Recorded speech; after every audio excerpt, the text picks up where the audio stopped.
जय जगन्नाथ। ओडिया साहित्य जगत में प्रथम चौतीसा भाव में बस्या दासों कलसा चौतीसा परिचित।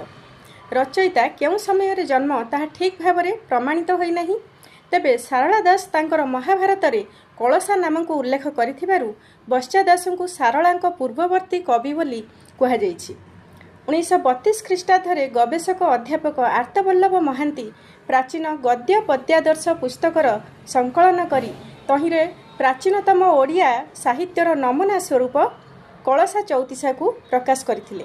चौतीसार शिरोनाम से यही कविता को सारलांक पूर्व 1400 ख्रीष्टाब्द बोली कहिथिले।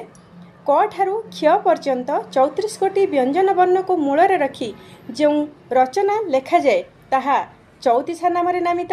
यह साधारणतः गीति कवितार परिसरभुक्त करा जायछि। कलसार अर्थ मंगल गीतिका। विवाह बेदी रे बर कन्या को आशीर्वाद पाई शुभ कामना रे जो गीतिका गान करा जाए ताहा कलसा रूपे परिचित। बस्या दासंक कलसा चौतीसार विषय वस्तु हेउछि शिव एवं पार्वतींकर विवाह। हिमालय कन्या गौरी शिव को बर रूप में पाइबा पई तपस्या कले। शिव छद्म वेश धारण करी बुढ़ा वेश विवाह बेदी रे उपस्थित हेले। यह देखि गौरी सखी और मातांकर मनरे गभीर दुख जात होइछि। पिता एहीपरि बर ठीक करिथिबारु सेमाने मन दुख करिछन्ति। परे शिव निजर छद्म वेश त्याग करी अपूर्व वेश प्रकाश होइछन्ति।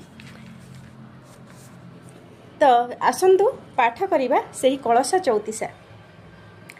कहन्ति कामिनी सुन हेमंत दुलणी काहू बरे बरिले तुम्भर पितामणी। कूलमूल गोत्र आदि नाही जान तार कनक बेदीरे बुढ़ा बसिछि मध्यर। खूँ खूँ काश साहासेण पेलू अच्छी धई खर निश्वास बुढ़ार माथ लागे भुई। खंडिया जोगीर संगे नाही जान तार खंडिया बलद बुढ़ा बांधिछि पाखर। गोड़ हाथ सणफुल गलुछि नयन गंडस्थले लंबई मुदुरा दर्शन। ज्ञानभ्रष्ट होइलाणी भेबलता मती गुण लक्षण बुढ़ार नाही तथी गति। घर तार केवण देशरे तथ्य नाही घटाइला बिहिआणी एमंत कराई।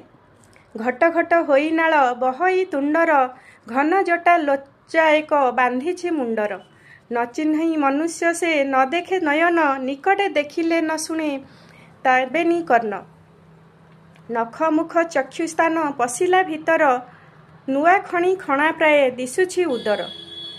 चर्मेक माड़ीन बुढ़ा बसिछि मध्यण चौपाश बेढ़िछन्ति देवता ब्राह्मण। चकेरा बुढ़ा को देखी चकित होइलु